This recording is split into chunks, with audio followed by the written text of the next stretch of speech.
We must not repeat the mistakes of the past.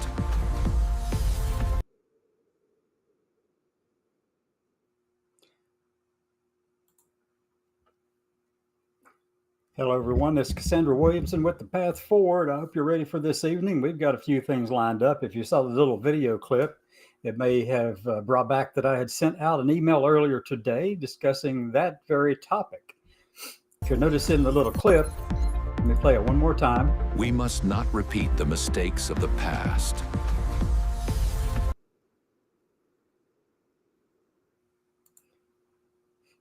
You'll notice in there they were starting out with the Gilded Age and bringing it up to 2025. There's a lot of people around the country right now who are comparing what's happening within the Trump administration and their modus operandi kind of thing to the social Darwinism that came out of the Gilded Age. The fittest survive, the fittest make all the money, and they have a right to make all that money and to live in wealth, and everyone else who can't, don't. That's social Darwinism. The people who have get to dictate all the rules from government to industry, as well as tell the people who aren't in their category or their class to, keep working. Go out there and get that plumber's job and welder's job, and don't become an academic because we need workers. That's social Darwinism. That's what we have going on right now in this Trump administration. That little video clip is AI generated, but it's based on the premise that what we're seeing is a return of the Gilded Age from the 1880s through 1913 period of time, when all the robber barons were out there and they had control over all industry. You know, the Rockefellers and all these people, the Vanderbilts and Carnegies and all them, they had control over industry and over government, and they believed that they were entitled to it simply because they had been of such success. And they were so successful that they believed that everyone else owed it to them to make sure they were even wealthier. And that's social Darwinism. If your business can't keep up with them, well then, and can't provide all the needs and supplies and resources and people that they need, then they have a right to stomp on you and push you out of their way. Social Darwinism. It's actually, it's the Gilded Age. That's what it was like. And Trump likes to use a lot of references from the Gilded Age. And he likes to equate himself to someone who is trying to restore the greatness of America in the 1880s and through 1913. Well, he apparently only read the superficial cover of that particular book. If he read that at all, he just saw a picture and said, I like the name of that. That tastes good. I think I'll get me another burger. Yeah, that's what we're dealing with, folks. Is somebody who is completely unfazed by left thinking or right thinking or morality or immorality or whatever. It doesn't matter to him. All that matters is that he sees himself as that person who is entitled to all the wealth in the country.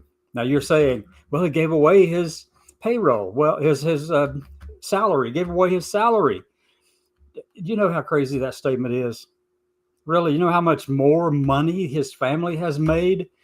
And with all the deals that he has made on your time when in the Middle East and wherever else he goes, he's always making deals. And he's thinking of himself and his family first and not the country.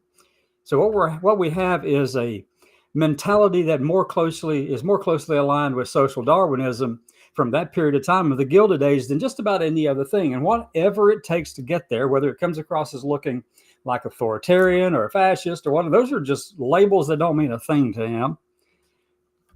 He believes he has a right to all the power and money that this country and the world can give. And those who associate with him, he believes that as long as they stay sufficiently obsequious, then they can get some of it too. But the moment they fall out, well, he's not loyal to anybody else except for those who are loyal to him only. That's it. Not to the country, not to the Constitution, nothing. It's money and power. That's what it is. And if it takes another Chicago fire, then he doesn't care. He'll say that he does care. He'll say that all these things are, we got to take care of this. We got to take care of that because, it hurts his industrial base and all of his different things that he has going on in real estate property values and all that. Well, this is social Darwinism.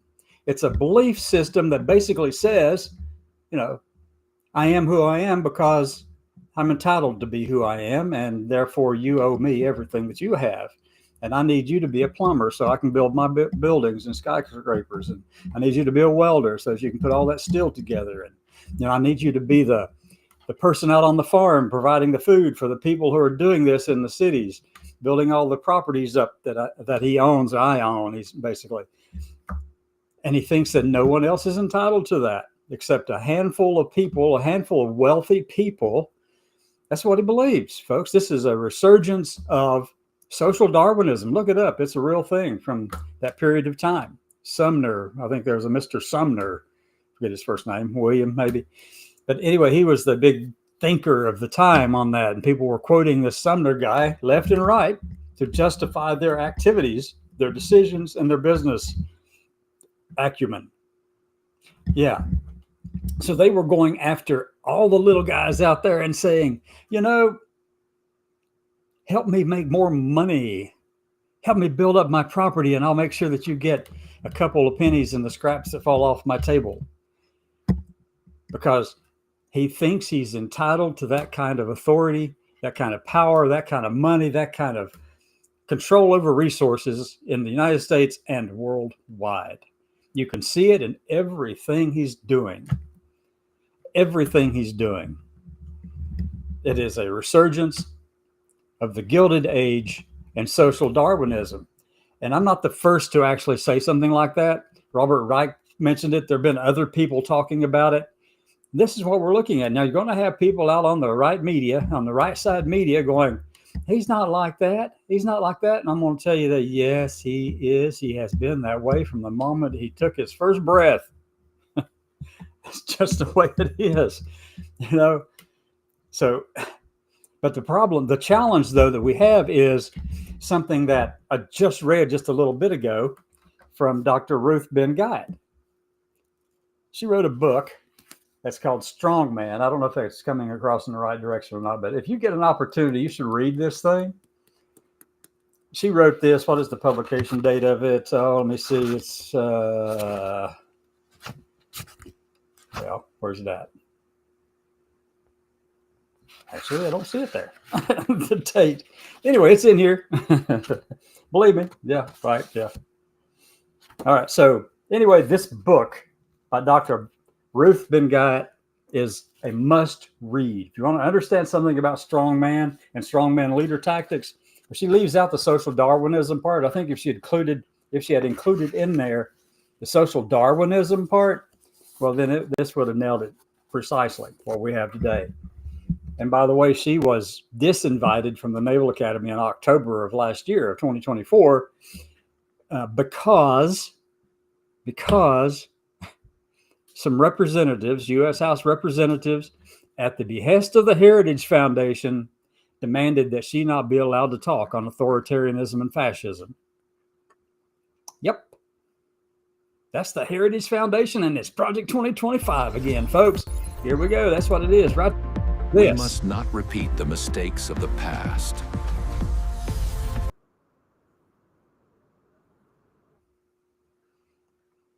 That's what we're dealing with, folks. This is 2025, and here we are, right in the middle of it. So I'm going to read something to you. This is from Dr. Ruth Ben-Ghiat's book in the introduction.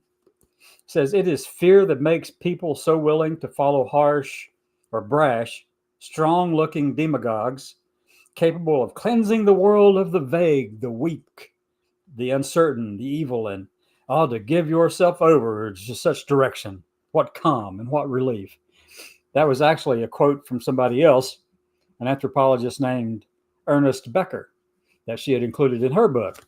But that's what we've got right now, is people who are just looking to not have to think and worry about anything because, you got social Darwinism just pushing its way across the country. The restoration of the Gilded Age, and Trump needs another golden toilet.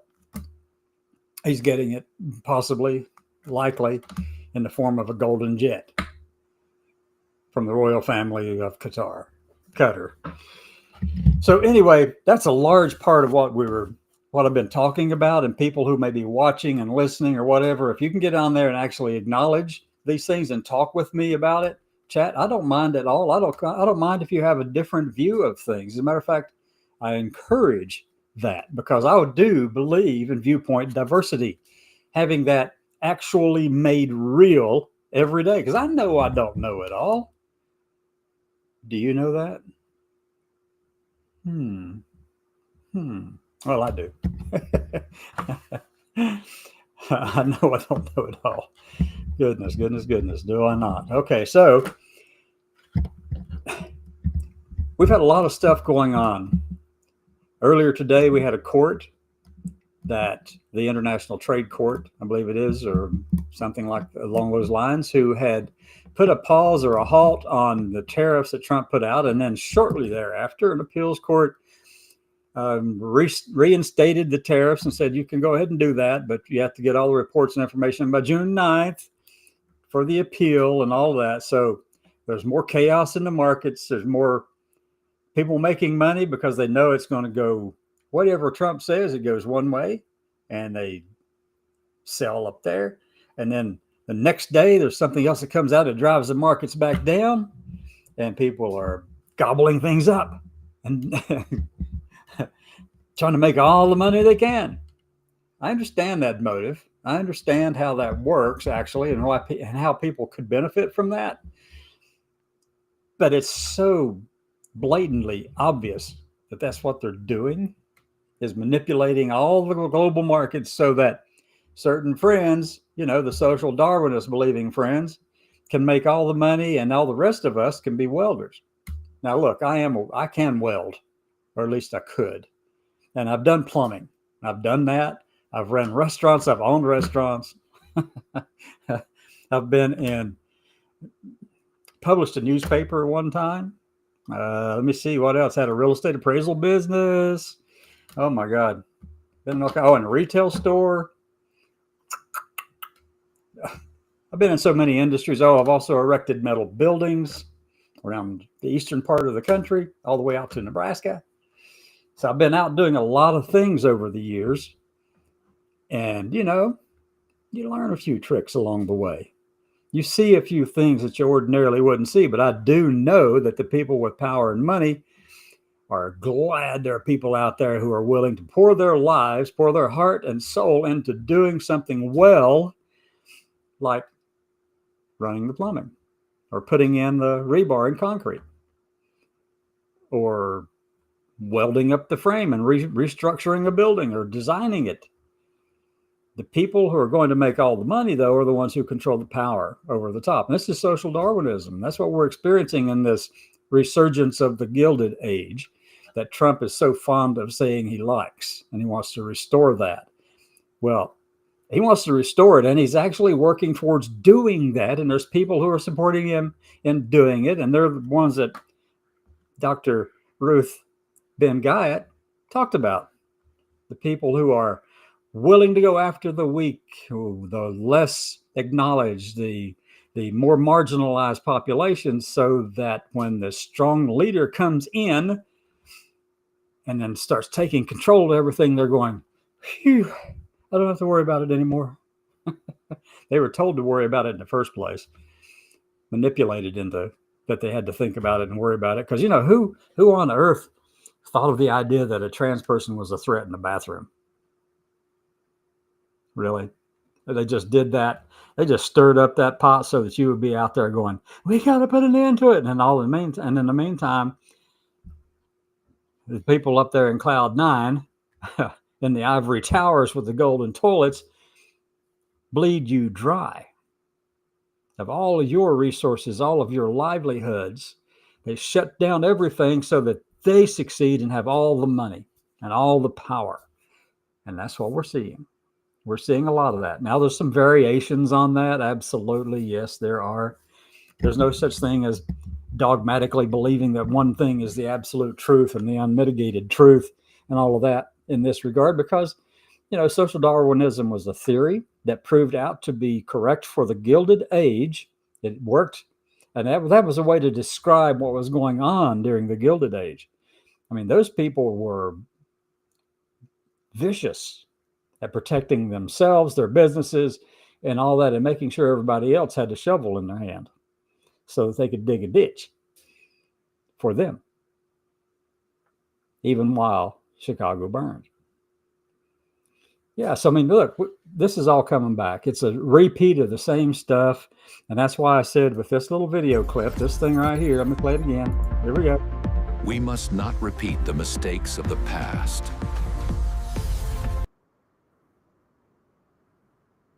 That's what we've got going on, folks. That's what we've got going on. The Gilded Age from back in 1880 through 1913 or so is trying to get its hands on 2025, all the technology, all the AI, every way possible to make money, all of the new tech, all of the coins or whatever, the meme coins or whatever all those things are. They want to have the absolute power and control over all of them. But look, it goes even deeper than that in this country. Back then, it wasn't so much of a big thing, but there were people who were Christian nationalists or religious nationalists. I'm going to use that term because they were more than just Christian. There were everybody else too who believed in nationalism for their faith. So it's different now because they are the ones driving all of the anger towards minorities in this country. They're the ones who believe that they have a right to control the oligarchs, to sit above them, to sit above those who believe that they have a right to all the power. These people think that they have that responsibility to make the world look like whatever it is their faith is. That's where Kevin Roberts of the Heritage Foundation comes in. That's where the mandate for leadership comes from. And that's where Pete Hegseth has his head stuck up his preacher's butt. Yeah, Christian nationalism or religious nationalism. That's where he's at. That was the first pastor he called to come in and lead a prayer service at the Pentagon over Memorial Day weekend. His pastor from Tennessee, that little low church that preaches Christian nationalism as if it were the second coming of Christ, and that nothing in Christian nationalism actually matches anything that Jesus would have done. It doesn't. There's not a bit of compassion in it at all. None. It's a power grab. And you got Matt Walsh who calls himself a theocratic fascist. Come on. The rest of them ought to go ahead and use the same label because that's what they are. But they're using the Trump administration and the social Darwinism that Trump has and the psychology that motivates him of grab all the power and keep everything gold and shiny. They're using him to accomplish their goals. Trump's too dumb to see what they're doing. He just doesn't get it. These people are the ones controlling things. You've got, Musk, and you've got Trump, and you've got all these other billionaire class people out there who think they are the ones who are entitled to everything and that all the resources should come to them because, they've got them already. So here's what we've got. We've got this level right here of all the billionaire people running the country. And then you've got the religious nationalist people over top of them who believe and are doing it, controlling those oligarchs and billionaire class. And then you've got down underneath all of that, the millionaire class. And then you got everybody else down here with a shovel in their hand and a welding rod in the other. That's where we are. Social Darwinism got stuck in the middle between Americans. Now look, these are Americans all throughout this thing. I'm not going to call anyone in this country who came here and were naturalized here or were born here. I'm not going to say that they aren't American. They are, regardless of what they believe, regardless of what they do or say, they're still Americans, and we have to make sure we defend them and their views too, right? We should. Anyway, that's the right thing to do, you would think, right? But so I'm not going to sit here and say that they're not American out here at the top in the billionaire class, or that they're not American up here in the stratosphere with the religious nationalists. The people underneath, all of us are Americans, but they believe that some are more entitled than others, that some have proven their worth to this world and nation simply because they have more money and power. Well, over top of the oligarchs, over the top of Trump and all of them are the religious nationalists who believe that they have a right and responsibility to dictate the morals of this country according to their rules, period. That's what they're doing. Read the forward in Project 2025. You'll see it. It's there in plain language. Just go right down the list. Page 1, 2, 3, 4, 5, right on down to, I think it's maybe 17 pages or something like that in the forward, or 9, I don't know, something like that. But go there and read that thing if you want to know what's going on in this country. You'll notice that they're accomplishing everything there.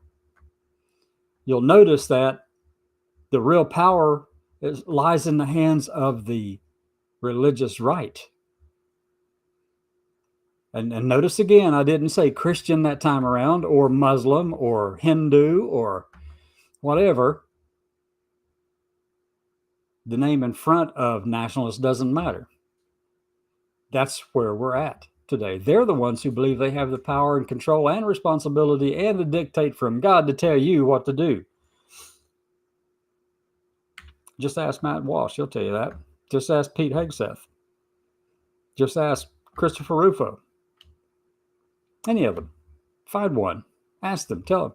Get them to tell you what it means to be a social Darwinist and a religious nationalist, and who has more authority. Yeah, Hillsdale College. Check them out. Imprimis, their little newsletter they send out. Oh, it's full of stuff that's really interesting about where they want to go. So we have a major task on our hands, folks. We have got to make sure that we're preparing ourselves first. This is the path forward part. We've got to make sure we are preparing ourselves for the worst. This is not going to stop all the attacks on the minorities in the country. It's not going to stop. They want all of us to have an electrode in our hand with a welding rod in it, or a MIG gun, or a cutting torch, or a knife to cut the pipe on for plumbing or electrical wiring, all this kind of stuff. They want us to be the manual labor for them so they can make more money. That's why they keep pushing this. Yes, we do need people who are skilled in labor and things like that. Have all the trades down. We do need people like that, but just be aware that the last part of that little clip, let me do it again. I'm going to try to talk through it while they're doing it. Okay. Here we go. We must not So here's the repeat Gilded, the mistakes of the looking at some of the past. stuff that went on, moving up through time to today. AI, robotics, all those things. Communications technology. Guess what they aren't telling you whenever they say that they want everybody to learn how to weld, or to do plumbing, or to do electrical, or any of the trades, construction trades out there. They're not telling you that there are AI systems out there that are going to be able to do it pretty soon. And they won't need you. They won't need you at all unless you have the capability to handle and address AI stuff, to be able to deal with it, to use it to your advantage and the advantage of your communities. It's not going to matter.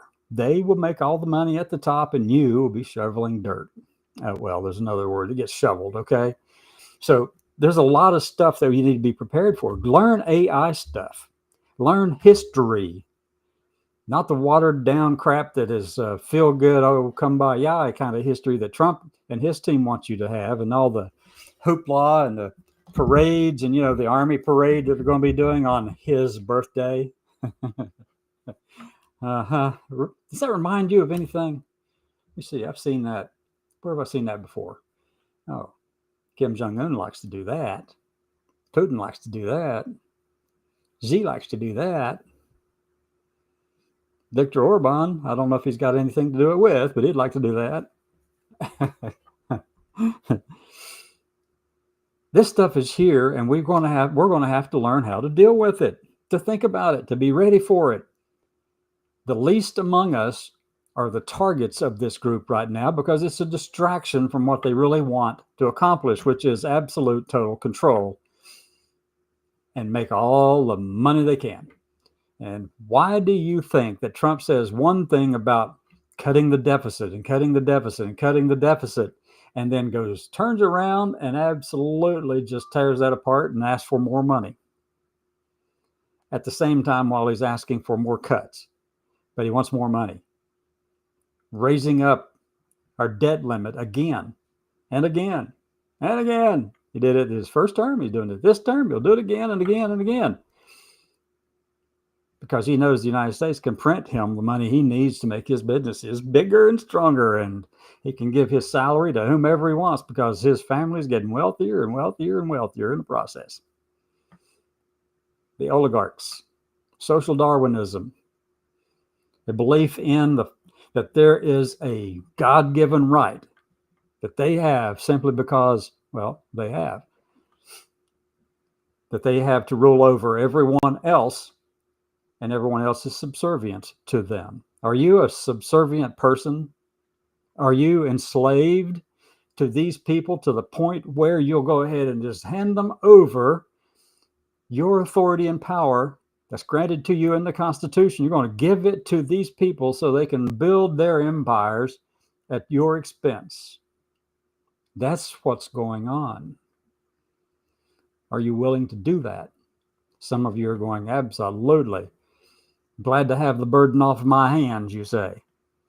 Well, the burden that was on your hands about all of this was manufactured, a narrative to make you think that all that stuff was there so that you could rile up yourselves and your families about it and go out and support this kind of stuff that's going on right now. Within the VA, we're seeing all of this stuff play out on attacks on veterans, on their health care, their wellness. Talked to a friend today about it. Chatted, text. Having difficulty getting appointments out in the community simply because of who they are. They're not supposed to do that with people who have been in the system, in the VA system, for any length of time. They're supposed to, no new people can come in, but they're not supposed to shut off things and make life difficult and miserable for those who have been receiving that kind of care. And that's what's going on. For those of you who are in the VA, you might be watching all this. I'm thinking about putting together a survey to actually ask anonymously what's going on in the VA and how veterans are actually experiencing the VA. And I want to break it down by demographic groups. Why? Because you're saying, no, we don't do that kind of thing. Yes, we have to do that kind of thing because the health disparities and mental health disparities are vastly different from one group to another, one demographic group to another. It's a shame that we have to keep fighting and fighting and fighting for our care. But you know something? We've been doing it for a long time. We know how to be strong and resilient. We know what it takes to survive and fight and come back another day if we have to back up and walk another path to get there. We know what it takes to do all those things. We know what it takes to make sure that the medicines that we're taking, we have a stock of those on hand if you can get them. If not, start figuring out a way to wean yourself off of it. Some of them you need, some of them you don't need. That's up to you to decide. But you've got to start planning like that. You've got to start thinking ahead far enough down the road to know that they're not stopping with trans veterans. They're not stopping with trans people. They're not stopping with just LGBT people, even though they're going after them. They're going after marriage equality. They're going after everything to shove these people back into the closet, underneath the back floorboard, screw the boards down, put concrete on top of that, and bury it back in the mountains in, some cave somewhere. Or here where I'm at in Eastern Kentucky, you could throw it back in an old coal mine somewhere and let the mountain collapse down on it. That's what they want to do because they are seeking ways to reactivate mental health institutions. The ones that Alan Turing had to spend time in because he was a gay man who had solved the Enigma code of the Germans in World War II, but he was gay. So they did electroshock therapy on him because they thought, There's no way that anybody could be just gay. We can blast it out of them. We can kick it out of them. We can pray them out of it. We can do all these kind of things. It doesn't work that way, folks. I don't know where you get your garbage thinking or science, but it doesn't work that way. It does not. It doesn't work like that. Being trans, I don't like using that term specifically, but I use it because I know that the community that I actually support and defend uses those terms. So people like me, we have a responsibility to stand up and say something. I have a sense of obligation, a sense of duty to do what I can to help everyone that I possibly can in the community, but knowing darn well you can only help maybe one at most, if that. As another friend of mine said, if there's 100 dogs walking down on the road and you're driving a big truck down through there, or just one dog, that it's not wise to pull over to try to save that dog, because you'll hurt somebody else possibly who comes up behind you, or get yourself hurt. You have to make intelligent choices and decisions. You know what we can do and can't do. I live in what most people will presume to be a heavy redneck Trump area. Well, it is that. There's no denying it. That's where this is, right here in the hills of eastern Kentucky. And if you watched my video clip earlier today, I was in Pikeville, Kentucky, in Pike County, the county seat of Pike County. And the other day I was across the Tug River in Williamson, which is in Mingo County, the county seat of Mingo County. And I have had no problem back here. But then again, I'm also not somebody who's going to go around going, look at me, I've got the pink hat on. Or I've worn one of those. Or I've got the trans flag up in the air. And how dare you say anything about it? Well, I got news for you, folks. If you want to be found doing those kind of things, you can be found, and you can be hurt probably too.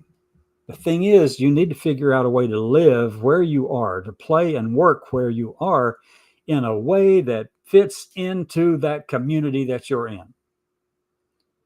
And that's the message out of all of this. The social Darwinism, the oligarchs, the religious nationalists who think that they're the ones over top of all of this and have a God-given right to be over it, while the social Darwinist oligarchs all think that they're entitled to all the money and power that's available in the country, and that everybody else has to pick up a shovel and go dig ditches for them. And we'll get rid of all the other people, as Trump called them, the vermin in the country, which is a Nazi-used term, by the way. Get rid of all the vermin in the country so that we can keep our American people employed using those shovels, which they're not going to do. Most of them. They're not going to be the ones doing all that. I'm encouraging them to actually do something with their minds, because all those trade jobs, most of them, AI and robotics is going to replace you to a certain degree. Only those who are knowledgeable in those fields and knowledgeable in AI will actually be able to survive through all of this and succeed. The rest of you, well, better find you a table to get under, because you're going to need all the table scraps you can get from the oligarchs who run the country. I'll see you tomorrow.